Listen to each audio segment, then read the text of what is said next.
Hello viewers, welcome to filmy craft. நான் உங்கள் அருண். இது ஒரு விமர்சன வீடியோ கிடையாது, இது ஒரு ஸ்பெஷல் எபிசோடு. இந்த எபிசோடில் 2 கிளைமேக்ஸ்களை கொண்ட தமிழ் படங்கள், அப்படி என்னென்ன படங்கள்லாம் பார்த்துருக்கோம் அப்படிங்கிறத தான் இங்கே நம்ம டிஸ்கஸ் பண்ண போகிறோம். இதில் முதலாவதாக நான் சொல்ல போகிற படம் என்ன அப்படின்னா, நம்ம அஜித்குமாருடைய நடிப்பில் வெளியான கிரீடம்.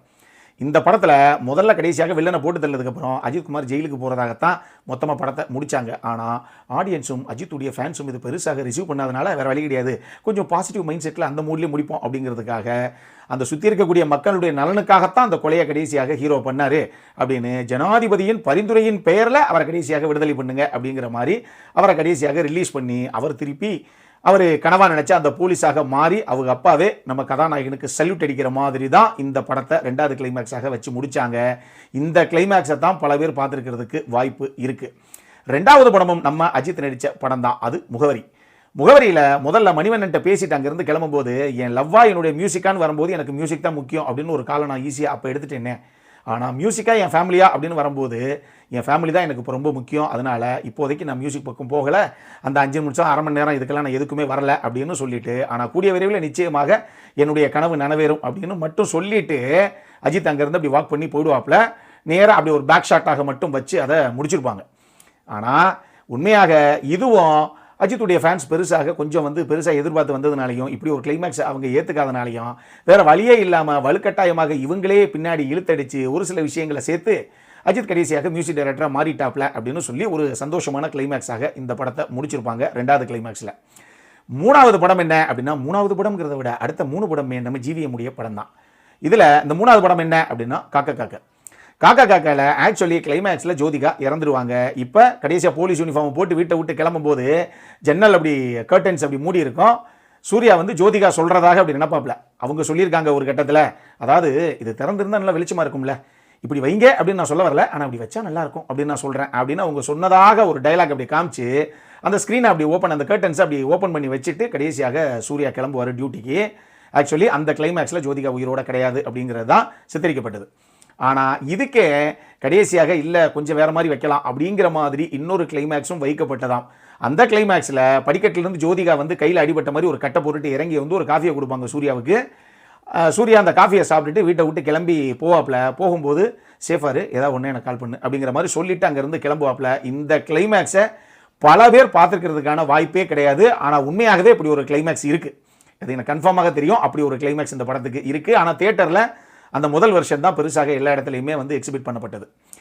2வது ஜிவிஎம் படம் என்ன, அதாவது இந்த செக்மெண்ட்டில் 4வது படம் என்ன அப்படின்னா, வேட்டையாடு விளையாடு. இதுலையும் கடைசியாக ஜோதிகாக இறந்து போகிறதாகத்தான் கிளைமேக்ஸ் முடிக்கப்பட்டதான். அதுக்கப்புறம் வேறு வழியே இல்லாமல் சோகமாக ஏற்றுக்கலன்னா என்ன பண்ணுறது அப்படிங்கிறதுக்காக திருப்பியும் கமலும் ஜோதிகாவும் கல்யாணம் பண்ணிட்டு ஜோதிகாவுடைய குழந்தைய கமல் கையில் தூக்கி வச்சிருப்பாப்புல. பெரியவங்க எல்லாம் ஆசீர்வாதம் பண்ணுற மாதிரி இதையும் ஒரு பாசிட்டிவ் மூடாகவே இந்த படத்துடைய கிளைமேக்ஸையும் திருப்பி மாற்றி வச்சுருக்காங்க. 5வது படம் என்ன அப்படின்னா, விடிவி, த எவர் கிரீன் விடிவி, விண்ணை தாண்டி வருவாயால். ஆக்சுவலி அவங்க வச்சது 2 கிளைமேக்ஸ் கிடையாது. ஆனால் தமிழ் வெர்ஷனில் சிம்புவும் த்ரிஷாவும் கடைசியாக சேர மாட்டாங்க அப்படிங்கிறது நமக்கு தெரியும். அந்த படம் பார்த்துட்டு வெளியே வர்ற அந்த மூமெண்ட்டில், அன்றைக்கி நீங்கள் என்ன நியூயார்க்கில் கூப்பிடும் போதே நான் பார்த்தேன், ஆனால் என்னால் வர முடியல, ஏன்னா பக்கத்தில் என் ஹஸ்பண்ட் இருந்தாருன்னு சொல்லி த்ரிஷா சொல்லுவாங்க. அது கடைசி அந்த ஒரு சின்ன சர்ப்ரைஸாக ஒரு ரிவீலிங் பார்ட் ஒன்று இருக்கும் கிளைமேக்ஸில். ஆனால் அது தமிழ் வெர்ஷனுக்கு மட்டும்தான். கடைசியாக சிம்பு த்ரிஷாவே கடைசி வரைக்கும் காதலிச்சுக்கிட்டே இருக்கிற மாதிரி அப்படியே முடிச்சிருவாங்க. த்ரிஷா காரி ஏறி போயிடுவாங்க அங்கேருந்து. அந்த மாதிரி தான் நம்ம ஊரில் அந்த படம் முடிக்கப்பட்டது. வேற இதனுடைய தெலுங்கு வெர்ஷன் இருக்கு இல்லையா, அதில் நம்ம நாக சைத்தன்யாவும் சமந்தாவும் பண்ணியிருந்தாங்க. அவங்க 2 பேர் பண்ண அந்த விண்ணை தாண்டி வருவாயா வெர்ஷன் இருக்கு இல்லையா, அதில் கடைசியாக சமந்தா கல்யாணமே பண்ணியிருக்க மாட்டாங்க. அந்த தியேட்டரில் பார்த்துட்டு படம் நல்லா இருக்குது, ரொம்ப பிடிச்சிருக்கு அப்படி இப்படின்னு பேசிட்டு, சரி ஓகே போகும்போது என்ன வீட்டில் இறக்கி விட்டுரு அப்படின்னு சொல்லி 2 பேரும் சேர்ந்து பைக்கில் ஒன்றாவே சேர்ந்து கிளம்புவாங்க. அப்படி அதாவது 2 பேரும் சேரத்தான் போகிறாங்க, இன்னும் சமந்தா யாரையும் கல்யாணம்லாம் பண்ணலை, 2 பேர் சேர்ந்துருவாங்க அப்படிங்கிற மாதிரி ஒரு பாசிட்டிவ் மூடில் அந்த படத்தை விட்டுருப்பாங்க. காரணம், தெலுங்கு ஆடியன்ஸு ரொம்ப நெகட்டிவ் கிளைமேக்ஸு, ரொம்ப அழுகாட்சியாக இருக்க படங்கள்லாம் அக்செப்ட் பண்ண மாட்டாங்க அப்படின்னு சொன்னதுனால கிளைமேக்ஸை தெலுங்கு வெர்ஷனில் மாற்றி வச்சாங்க. இது தெலுங்குல மட்டும் கிடையாது, ஏக் திவானா தா அப்படின்னு சொல்லி இதே விண்ணை தாண்டி வருவாயா அடுத்து ஹிந்தியிலையும் ரீமேக் பண்ணப்பட்டுச்சு. இந்த எல்லா படமே நம்ம ஜிவிஎம் தான் டைரக்ட் பண்ணியிருப்பாப்ல. அதில் பிரதீக் பாபரும் எமி ஜாக்சனும் தான் பேர். அவங்க 2 பேருக்கும் இந்த தெலுங்குல வச்ச மாதிரியே கடைசியாக 2 பேரும் சேர்ந்து பைக்கில் ஏறி கிளம்புற மாதிரி தான் அந்த படத்துடைய கிளைமேக்ஸும் விடப்பட்டது. ஸோ இந்த படத்தில் கிளைமேக்ஸுங்கிறது விடிவிக்கு தனியாக ஒரு தடவை வைக்கல அப்படின்னா கூட, விடிவியுடைய கிளைமேக்ஸ் மட்டும்தான் அப்படியே தவிர மீதி 2 வெர்ஷனுக்குமே எல்லாமே ஒன்று தான். ஸ்டார்டிங்லேருந்து எண்டிங் வரைக்கும் இந்த கிளைமேக்ஸ் மட்டும் 2 வெர்ஷன்லையும் மாற்றி தான் கடைசியாக ஃபைனல் கட்லேயே போய் அதுதான் வந்து தேட்டர்ஸ்லேயும் எல்லாரும் வந்து போடப்பட்டிருக்கு. இது 5வது படம். 6வது படம் என்ன அப்படின்னா காதலர் தினம். காதலர் தினத்தில் கடைசியாக சோனாலி பின்றே விஷத்தை குடிச்சு இறந்துருவாங்க அப்படிங்கிறது தான் காமிக்கப்பட்டது. கடைசி ஒரு சீனில் அந்த ரோஜா தோட்டத்துக்குள்ளே நம்ம குணால் உட்காந்துருப்பாப்புல, மணிவண்ணனுக்கு ஒரு டைரியில் எழுதிக்கிட்டு இருப்பாப்புல, ஒரு குறிப்பு மாதிரி ஒரு லெட்டர் மாதிரி ஒரு மாதிரி எழுதிட்டு இருப்பார். அதை அந்த இடத்துல நீங்கள் பேக்ரவுண்ட் ஸ்கோரிங் பார்த்தீங்கன்னாவே ரகுமான் பயங்கர சேட் வெர்ஷனுக்கான ஒரு பிஜிஎம் தான் வச்சிருப்பாப்புல அந்த இடத்துல. அப்படித்தான் காட்சியும் இருந்திருக்கு. கடைசியாக அவ்வளோதான், இனிமேல் அவளை நினச்சிட்டே நான் வாழ போகிறேன் அப்படிங்கிற மாதிரி தான் ஒரு கிளைமேக்ஸ் செட் அவுட் பண்ணப்பட்டிருக்கு. ஆனால் அதுவுமே பின்னாடி ஆடியன்ஸ் சரியாக ஏற்றுக்கல அப்படிங்கிறனால சோனாலி பின்றேக்கு ஒரு நபர், அதாவது நம்ம குணால் தாலி கட்டுற மாதிரி ஒரு சீன், அதாவது 2 பேர் சேர்ந்துட்டாங்க கல்யாணம் பண்ணிட்டாங்க அப்படிங்கிற மாதிரி கிளைமேக்ஸை முடிக்கணும். ஆனால் சோனாலி பின்றேக்கு கழுத்தில் வந்து தாலியை கட்டுற மாதிரி வச்சு குணாலுக்கே டேட் இல்லையா என்ன, அதுதான் அவருடைய முதல் படமே, குணாலியே கூப்பிட்டு எடுத்துருக்கலாம். எதுக்காக குணாலுடைய ஃபோட்டோவை பின்னாடி வச்சு எடுத்தாங்க அந்த சீனை அப்படிங்கிறது தெரியல. ஆனால் 2 பேரும் சேர்ந்த மாதிரி சித்தரிக்கப்பட்ட இன்னொரு கிளைமேக்ஸ் அந்த படத்திற்கு அப்போ விடப்பட்டிருக்கு. இதுக்கப்புறம் இருக்கக்கூடிய இன்னொரு 2-3 படங்கள் இருக்குது. இந்த படங்கள் எல்லாமே கிட்டத்தட்ட இவங்க வந்து ரைட்டிங்கில் அதை மேக்கிங்க காட்சிகளாக கன்சீவ் பண்ண விதத்துலையும் கூட ஓரளவுக்கு கொண்டு வந்திருக்காங்களோ அப்படிங்கிற மாதிரி தான் எனக்கு தோணுச்சு. ஆனால் தேட்டர்ஸில் இவங்க செகண்ட் கிளைமேக்ஸுங்கிறத வைக்கவே கிடையாது. அப்படி என்னென்ன படங்கள் அப்படின்னு பார்த்தீங்கன்னா, முதல்ல நம்ம விஜய் நடித்த பிரியமுடன். பிரியமுடனில் கடைசி நம்ம எஸ்ஏசி விஜயவே சுட்டு கொண்டுருவாப்புல.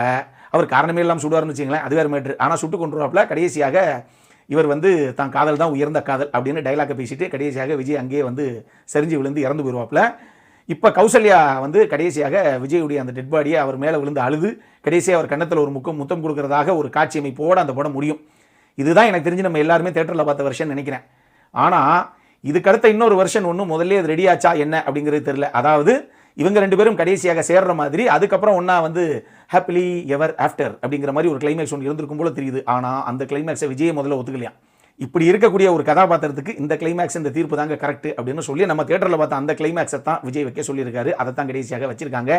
அந்த ஒரு கிளைமேக்ஸ் தான் நம்ம பிரியமுடனில் பார்த்துருக்கோம். ஈவன் பூவே உனக்காகவும் இதே கதை தான் நடந்துச்சான்.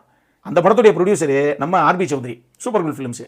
அவங்க எங்கள் படம் ஃபர்ஸ்ட் ஹாஃபில் ஒரே காமெடி, செகண்ட் ஹாஃபில் ஒரு நல்ல ஒரு லவ் ஸ்டோரியாக எல்லாத்தையும் சொல்லிட்டு கிளைமேக்ஸில் இப்படி அழுகாச்சியாக வந்ததுன்னா என்னங்க ஆகும், ஆடியன்ஸ் அக்செப்ட் பண்ணிப்பாங்களாங்கிற மாதிரி ஒரு பெரிய டவுட் இருந்ததான். விஜயை வந்து சங்கீதாவுக்கு கல்யாணம் பண்ணி வச்சிடலாம் அப்படிங்கிற மாதிரி தான் ஒரு கிளைமேக்ஸ் ஆக்சுவலி செட் அவுட் பண்ணியிருக்காங்க. ஆனால் அது நம்ம விஜயும் சரி அந்த படத்தோட டைரக்டரான விக்ரமனும் சரி 2 பேருமே இல்லை சார் அது ஒத்தே வராது, இந்த படத்துக்கு இந்த மாதிரி சோகமான ஒரு எண்டிங் தான் இதுக்கு கரெக்டாக செட் ஆகும்னு சொல்லி ப்ரொடியூசரை பயங்கரமாக கன்வின்ஸ் பண்ணி கடைசியாக அந்த கிளைமேக்ஸை தான் இவங்க வச்சுருக்காங்க. அதான் நம்ம தியேட்டரில் பார்த்த கிளைமேக்ஸு.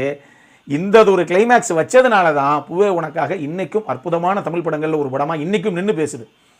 ஸோ அப்படி ஒரு சம்பவம் விஜய் படத்துக்கு 2 படத்துக்கு நடந்திருக்கு. அப்போ இது போக யார்டி நீ மோகினி நம்ம தனுஷுடைய படம், அந்த படத்துக்கும் கடைசியாக அந்த விசேஷ வீட்டில் ஒரு பெரிய ஒரு சம்பவம் ஆகி போயிடும். கடைசியாக வந்து பயங்கர எமோஷனலாக டைலாக்லாம் பேசிட்டு இந்த பாட்டிமாவை மட்டும் நான் கூப்பிட்டு போயிடுறேன் பாட்டிமா அப்படின்னு சுகுமாரி அம்மாவை மட்டும் கூப்பிட்டுட்டு தனுஷ் வீட்டுக்கு வந்துடுவார், இவர் வீட்டுக்கு.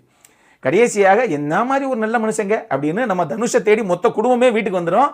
அப்படி தான் அந்த படத்துடைய கிளைமேக்ஸ் வந்து முடிக்கப்பட்டிருக்கும். அதாவது நயன்தாராவும் தனுஷும் கடைசியாக சேர்ந்துட்டாங்க அப்படிங்கிற மாதிரி. ஏன்னா வீட்டில் குக்கரில் சமைக்கும் போது பின்னாடி வந்து நயன்தாராவை தனுஷ் கட்டுப்பிடிக்கிற மாதிரி ஒரு சீனோட அந்த படத்தை க்ளோஸ் பண்ணுவாங்க. ஆனால் அந்த படத்துக்கும் ஆக்சுவலி தனுஷ் விட்டு கொடுத்துட்டு வந்ததாகவும் நயன்தாரா கடைசியாக யாருக்கு வந்து கல்யாணம் பண்ணுறதுக்கு எல்லா விஷயங்களும் ஏற்பாடு நடந்துகிட்டு இருந்துச்சோ அந்த பையனே கல்யாணம் பண்ணிட்டு போயிட்டதாகவும், இதுக்கப்புறம் நயன்தாராவுடைய குடும்பமே சேர்ந்து தனுஷுக்கு இன்னொரு பொண்ணை கல்யாணம் பண்ணி வைக்கிறதாகவும் ஒரு கிளைமேக்ஸ் ஒன்று இருந்ததாமா. ஆனால் அதை இவங்க வைக்கலை. எனக்கு என்னமோ அந்த கிளைமேக்ஸ் இவங்க பண்ணியிருப்பாங்க, இல்லை வந்து கிட்டத்தட்ட காட்சிகளாக கன்சீவ் பண்ணி வந்திருப்பாங்க அப்படிங்கிற மாதிரி எனக்கு தோணலை. ரைட்டிங்கிற லெவல்லே அந்த கிளைமேக்ஸ் போயிருக்குமோங்கிற மாதிரி தான் எனக்கு தோணுச்சு. ஏன்னா இந்த படம் யாரடி நீ மோகினி படமே தெலுங்கில் நம்ம செல்வராகவன் எடுத்த ஒரு படத்துடைய அஃபிஷியல் ரீமேக் தான். அந்த படத்துலேயே கூட வெங்கடேஷும் த்ரிஷாவும் தான் பேரு. அதுலேயும் இதே மாதிரி தான் டிட்டோ கிளைமேக்ஸ் தான் இருக்கும். வீட்டுக்கு தேடி வர்ற மாதிரி கடைசியாக த்ரிஷா வந்து சமைச்சிக்கிட்டு இருப்பாங்க. அந்த டைமில் பின்னாடி வந்து வெங்கடேஷ் கட்டி பிடிக்கிற மாதிரி அப்படி தான் ஒரு இதாக வச்சு அந்த படத்தை முடிச்சிருப்பாங்க. ஸோ எனக்கு தெரிஞ்சு அதே மாதிரி தான் இதை முடிச்சிருக்காங்க. அந்த செகண்ட் கிளைமேக்ஸ் அப்படிங்கிறது எந்த அளவுக்கு சாத்தியமாக இருக்கும் இந்த படத்தில் அப்படிங்கிறது நமக்கு சரியாக தெரியல. இதெல்லாம் தாண்டி சம்சாரம் அது மின்சாரம் யாரும் மறக்க மாட்டோம். ஒரு காலத்திலலாம் ஆடியோ கேசட் போட்டு விட்டாலே இந்த படத்துடைய வசனங்கள் தான் எங்கள் வீட்டில் ஓடும். அப்போ இந்த படத்துக்கு கிளைமேக்ஸ் என்னங்கிறது நமக்கு ரொம்ப நல்லா தெரியும். கடைசியாக குடும்பத்துக்குள்ள ஒரு பெரிய கலவரமாகி போய் குடும்பம் அப்படிங்கிற ஒரு அழகான கண்ணாடி பாத்திரத்தை எல்லாரும் கீழே போட்டு உடைச்சிட்டோம். இதுக்கப்புறம் என்ன ஒட்ட வச்சாலும் உடஞ்சது நமக்கு தெரியத்தான் செய்யும், மனசை உறுத்தத்தான் செய்யும். அதனால நீ நல்லா இருக்கியா, நான் நல்லா இருக்கேன், நீ சாப்பிட்டியா, நான் சாப்பிட்டேன் அப்படிங்கிற லெவலில் நம்ம நிறுத்திக்கிறது தான் நமக்கு மரியாதை அப்படின்னு சொல்லி ரகுவரனை கூப்பிட்டுட்டு லக்ஷ்மி வந்து வெளியே போயிடுவாங்க. ஆனால் ஒரு விஷயம் சொல்லுவாங்க, இனிமேல் சாட்டர்டே சண்டே ஆச்சுன்னா கண்டிப்பாக உங்கள் வீட்டில் தான் சாப்பாடு, அதை மட்டும் கன்ஃபார்மாக வச்சுக்கிறோம், ஆனால் மற்றபடி இப்படியே நம்ம விலகி இருக்கிறது தான் நல்லது அப்படின்னு போயிட்டு திருப்பி அந்த சனி ஞாயிறு ஆனவொன்னே 2 பேரும் கார் எடுத்துகிட்டு வீட்டுக்கு வந்துட்டு அந்த சனி ஞாயிறு முடிஞ்சவொன்னே திருப்பி கிளம்பி 2 பேரும் போகிற மாதிரி அந்த படத்துடைய கிளைமேக்ஸை முடிச்சிருப்பாரு விசு சார். இதுக்கு இன்னொரு கிளைமேக்ஸ் ஒன்று இருந்ததான். அதாவது இந்த படத்துடைய ப்ரொடியூசர் வந்து நம்ம ஏவிஎம் ப்ரொடக்ஷன்ஸு. அவங்க சார் இந்த படம் ஆரம்பத்திலேருந்தே கொஞ்சம் நிறைய வந்து கான்ஃப்ளிக்ஸ் பல கதாபாத்திரங்களுக்குள்ளே அங்கங்கே கிரியேட் ஆகி பயங்கரமாக போகுது. ஸோ இவ்வளவு தூரம் வந்து போயிட்டு கடைசியாக கிளைமேக்ஸ் அதுக்கு மேலே என்ன உச்சக்கட்டத்தில் போய் இந்த குழுவை சேரவே கூடாது அப்படிங்கிற மாதிரி இப்படி பிரிஞ்சு போகிற மாதிரி வச்சு அது கரெக்டாக இருக்கும் அப்படின்னு சொல்லி எல்லாரும் இந்த கான்ஃப்ளிக்ட் எல்லாம் முடிஞ்ச உடனே எல்லாரும் கடைசியாக வழக்கமாக சிரிச்சுக்கிட்டு ஒன்றா ஃபோட்டோக்கு நின்று சுபம் போடுவாங்க இல்லையா, அந்த மாதிரி முடிக்கிற மாதிரி தான் இந்த படத்துக்கும் கிளைமேக்ஸ் ஒன்று இருந்ததான். ஆனால் விசு இல்லை, இந்த கிளைமேக்ஸ் இந்த 2வது கிளைமேக்ஸ் தான் ஒர்க் அவுட் ஆகும், இந்த வீட்டை விட்டு அந்த 2 பேரும் வெளியே போயிட்டு வாரம் வந்து சாப்பிட்ற மாதிரி வச்சிருந்தா தான் அதுதான் கரெக்ட்டுங்கிற மாதிரி சொல்லியிருக்காரு. ப்ரொடக்ஷன் ஹவுஸில் அவங்க ஒத்துக்கவே கிடையாது. இல்லைங்க அதான் கரெக்டாக இருக்கும், ஃபஸ்ட் தான் நல்லா இருக்கும்னே ரொம்ப சொல்லியிருக்காங்க. இதுக்கப்புறம் விசு சார் அவருடைய அம்மாவுக்கு இந்த 2 கிளைமேக்ஸையுமே போட்டு காமிச்சிருக்காரு. போட்டு காமிச்சதுக்கப்புறம் விசு சாருடைய அம்மா தான் இந்த 2வது கிளைமேக்ஸ் தான்ப்பா கரெக்டு, இவ்வளவு தூரம் ஆனதுக்கப்புறம் எப்படி ஒருத்தர் பார்த்துக்கிட்டு அதே வீட்டுக்குள்ளே இருக்க முடியும், அதனால் அந்த பொண்ணு வெளியே புருஷனை கூட்டு வெளியே போகிறது தான் கரெக்டு, இதுதான் சரியாக ஒர்க் அவுட் ஆகும்னு சொல்லி இந்த 2வது கிளைமேக்ஸை சஜஸ்ட் பண்ணது விசு எந்த அளவுக்கு ஆணித்தரமாக பிடிவாதமாக நின்னாரோ அதை விட அவங்க அம்மா இதுதான் எனக்கு ரொம்ப பிடிச்சிருக்குன்னு அவங்க சொன்னதுனால திருப்பி ப்ரொடியூசர்ஸை விசு சார் கன்வின்ஸ் பண்ணி கடைசியாக அந்த 2வது கிளைமேக்ஸ் வைக்கப்பட்டது. இதுக்கப்புறம் சம்சாரம் அது மின்சாரம் எவ்வளவு பெரிய ஹிட்டு அப்படிங்கிறது உலகத்துக்கே தெரியும். பட்டி தொட்டியெல்லாம் டேப் ரெக்கார்டரில் வெறும் திரை வசனமாக ஓடின ஒரு படம் இது. ஸோ இத்தனை படங்கள் இந்த மாதிரி 1க்கு 2 கிளைமேக்ஸ் எடுத்து எதை வச்சா ஓடும் அப்படிங்கிற ஒரு கன்ஃபியூஷன்லேயே இருந்து கடைசியாக ஆடியன்ஸ் ஏற்றுக்கிட்டாங்க ஏற்றுக்கல அப்படிங்கிறத பொறுத்து ஒன்று வச்ச கிளைமேக்ஸே கரெக்டாகிருச்சு, இல்லை அதை ஏற்றுக்கல மாற்றி வைப்போம் அப்படின்னு வச்ச படங்கள் இருக்குது. இது மாதிரி இன்னமும் பல படங்கள் இருக்குது. முதல்ல இந்த செக்மெண்ட்டை இதோட நம்ம முடிச்சுப்போம். அப்புறம் என்ன, இதே மாதிரி வித்தியாசமான வேற விஷயங்களை பற்றி, சினிமா சம்பந்தப்பட்ட விஷயங்களை பற்றி பேசக்கூடிய இன்னொரு வீடியோவில் நான் உங்களை சந்திக்கிற வரைக்கும் இட்ஸ் அருண் சைனிங் ஆஃப்.